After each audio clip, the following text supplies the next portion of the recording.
Have a look at this rather unassuming, albeit pretty valley here in Wiltshire. Nothing spectacular to the untrained eye, but what if I told you that right here was the exact location of the Battle of Boudica, and yet we're over 80 miles away from her last known location, St Albans. How exactly did we come to that conclusion?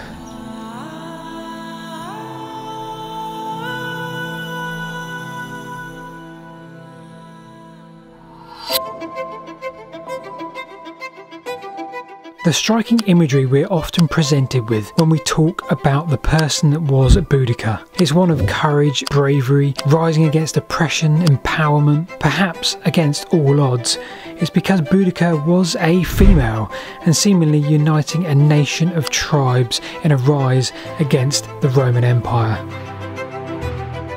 Boudica's story is one that's long fascinated me, in particular the location and how we could find that potentially. Boudica came so close to removing the Romans from Britain, and perhaps that would have just delayed the inevitable, who knows. Ultimately she failed in that quest, but my goodness me, she didn't go down without one hell of a fight. Welcome to the short story of how we found Boudica's last stand. Iron Age Britain was a land of tribes. 600 BC to AD 43, the land was covered from the far reaches of Scotland to the south with all manner of Celtic divisions. The Iceni were one such tribe, located in what we would now see as the north of East Anglia.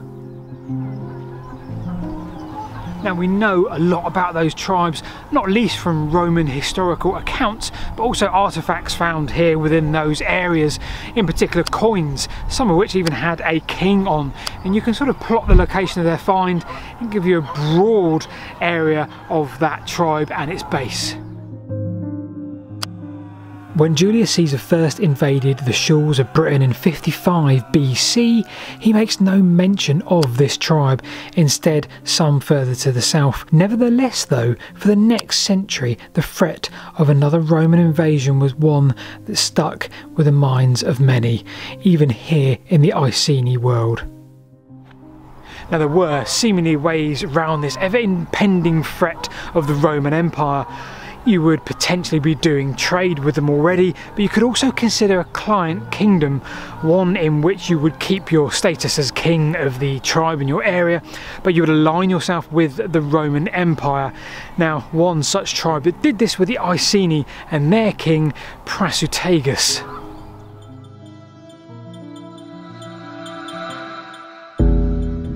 The client kingdom clearly worked for the Iceni tribe, but there would be a problem.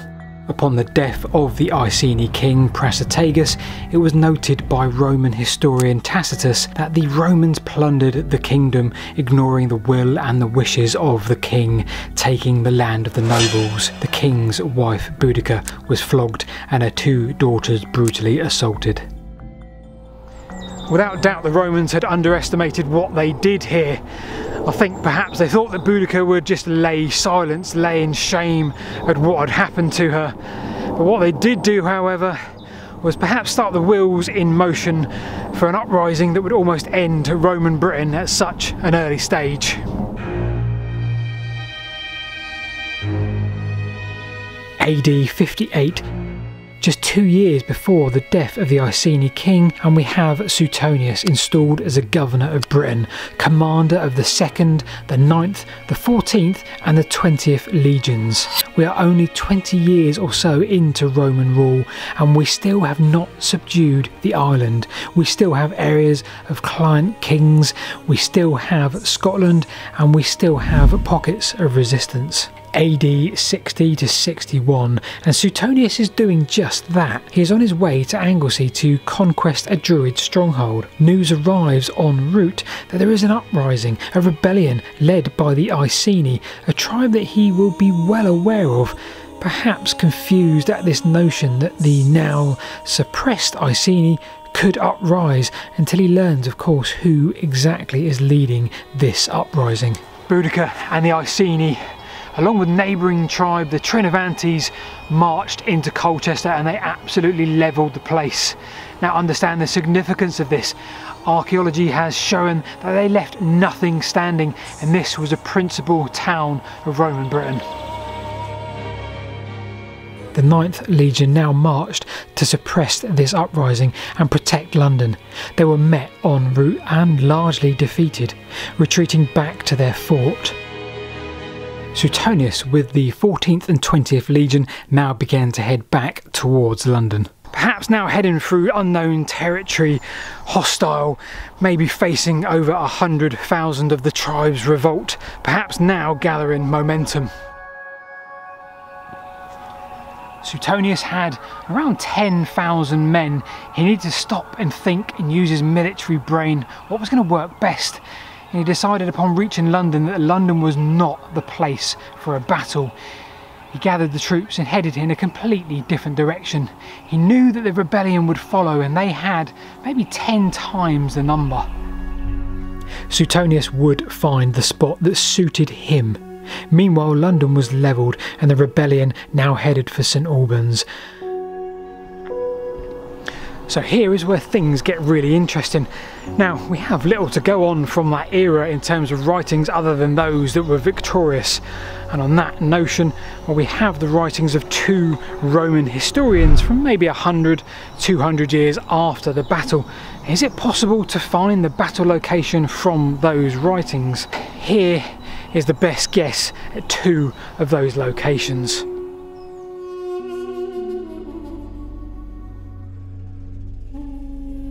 Tacitus gives us 3 significant clues. Suetonius took on a narrow passage. The passage had wood behind him. He established that there would be no enemy except at his front, where there was an open plain with no fear of ambush. Now, our first location is pretty close to here in St Albans, and that location I'm about to show you is largely based on the research by Duncan Mackay and his book Echolands. Now, Duncan Mackay discusses Boudica taking the town of St Albans, Verulamium. In fact, this is shown on some of the signs around the town now. The ruins here are definitely worth a visit. And this all happened, of course, before the final battle on Watling Street.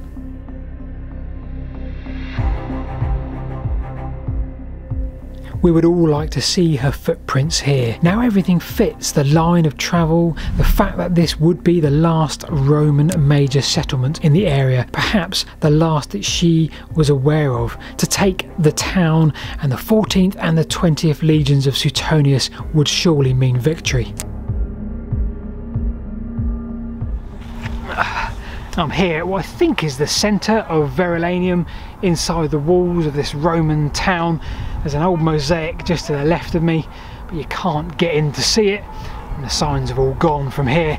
Now, when Suetonius arrived here with his 10,000 troops, we'd have probably been told of the news that now London had also been levelled, as well as Colchester.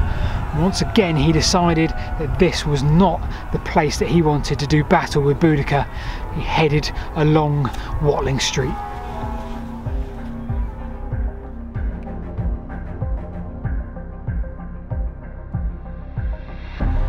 Verulamium amphitheatre, Roman amphitheatre, quite different from many others I've seen in the fact that it's more like a theatre. It's got a stage and had some pillars there, and it seems quite small for a Roman amphitheatre. Now, alongside this beautiful spot lies Watling Street, the Roman road that headed northwest. Now, many traditional theories believe that somewhere on that route Suetonius and Boudica battled. Once again, this would mean abandoning another Roman town. To justify this, Suetonius really needed a plan up his sleeve. In the words of Duncan Mackay, this spot among Watling Street represents our last historical glimpse of Boudica at the known location. A little like a grainy black and white CCTV footage of the Queen on a mounted chariot. Now, Duncan Mackay in his work takes in consideration a number of sites along Watling Street, heading in that direction away from Verulamium, but his biggest issue with all of those is the distance from Verulamium. Dunstable is one of the last of these guesses, and the intersection with Watling Street and the Icknield Way, some suggest named after Boudica, feels like compelling evidence in itself. Suetonius needs a defensible landscape. The undefendable towns of London and St Albans didn't give him that. Perhaps Boudica had seen this as him running scared. Now Mackay argues that letting Boudica reach the Icknield Way via Watling Street would have potential for the tribes to disband, maybe head back home, split up, and that's the worst thing that Suetonius would want, because it would mean an unsettled Britain. It would mean that the tribes were still active and there would be unrule. So Mackay decided that he needed to draw a 10-mile radius around St Albans and look for a location that would fit the battle for Suetonius. Now if you take that 10-mile radius from St Albans, you add that to Tacitus's description of the battlefield, and you take in consideration a 1987 paper entitled The Lead Slingshot found at Windyridge Farm, well then you end up right here. 60 oval lead slingshots and another 50 found years before were located here.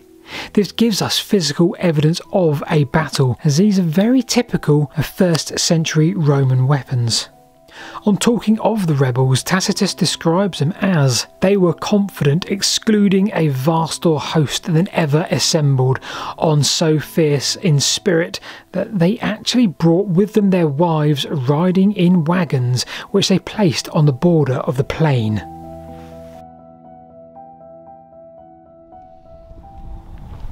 And then we have another location here in Wiltshire, and we have the workings of Steve Kaye. Now if, like me, your eyebrows raised when you heard the word workings, you're going to love this one.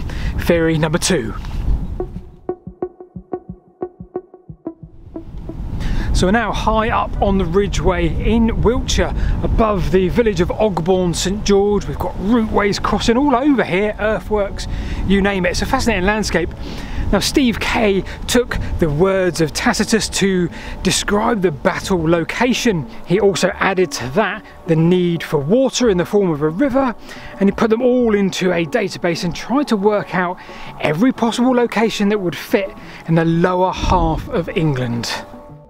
If you think that's mad, you'd be right. Now I am going to briefly explain this study in a way I personally understand, and that will likely not do the study justice. You can, however, read this yourself. I'll add the links below. So Steve Kaye took the Tacitus description. He took the need for water from both parties, and he took the proximity of the major Roman towns, the Roman roads and the routes available to them. So Steve Kaye, in his initial study, came up with 263 locations that could fit based on the description by Tacitus. Now in 2013 he whittled this down even more to just 110. Happy days. However, 2015 came along, he scrapped all that, started again with a new method to the madness. I say madness in an entirely respectful way. Steve Kaye really is a man after my own heart. Now, he added something called template matching, and he gave every feature in Britain a colour, whether it was a plain, a ridge, a slope of more than 5 degrees, and it was all rotational. Now with that, Steve Kaye extracted 9 templates based on Tacitus's description. 9 squares that could then be placed back on the map, and came up with 2,700 potential sites east of the River Severn. Yes, 2,700.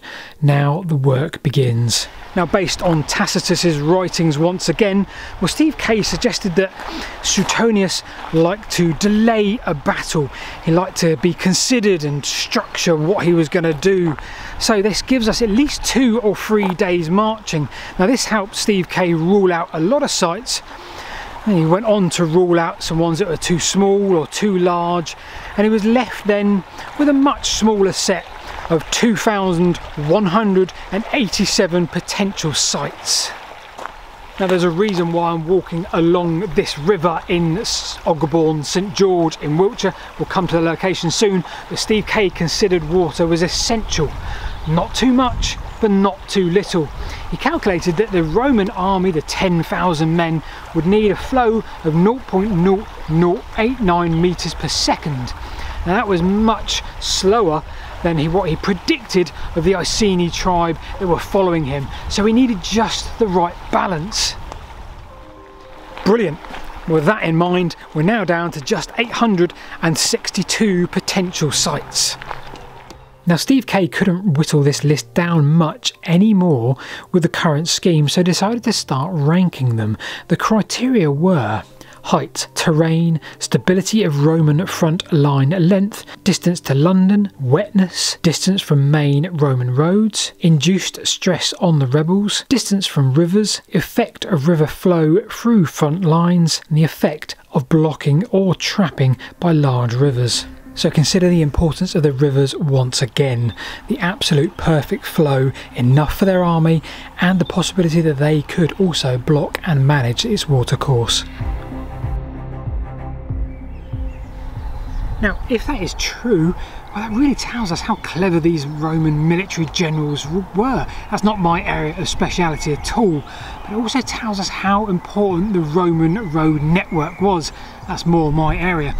It tells you that that Roman road network could literally sustain an army. The knowledge of the roads and knowledge of the routes and the camps along them, that would have all been in the generals' minds, and it would literally sustain that army of 10,000 troops.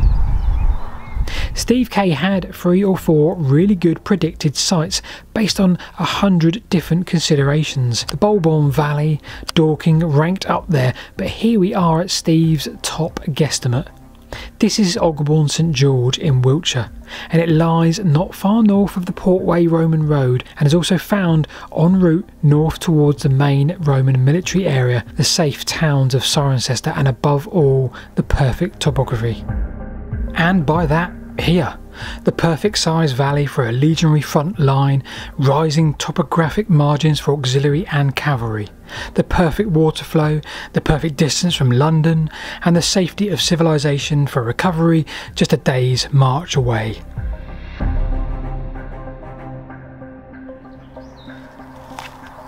I love both the contrasting views of Duncan, Mackay and Steve Kaye. I love the locations that they've chosen as their final answers, if you will. The locations to St Albans really fits well. Perhaps not the geography for me. The geography here is just brilliant. Here at Ogbourne St George, it fits perfectly. I love those theories. Perhaps archaeology will one day tell us the final answer. Perhaps not in my lifetime, but maybe one day. Now, if you love the Romans, you know I make a few videos on that sort of history where you can look at how they brutally took over, or didn't, Maiden Castle down in Dorchester. In the meantime, I'll see you this time next week.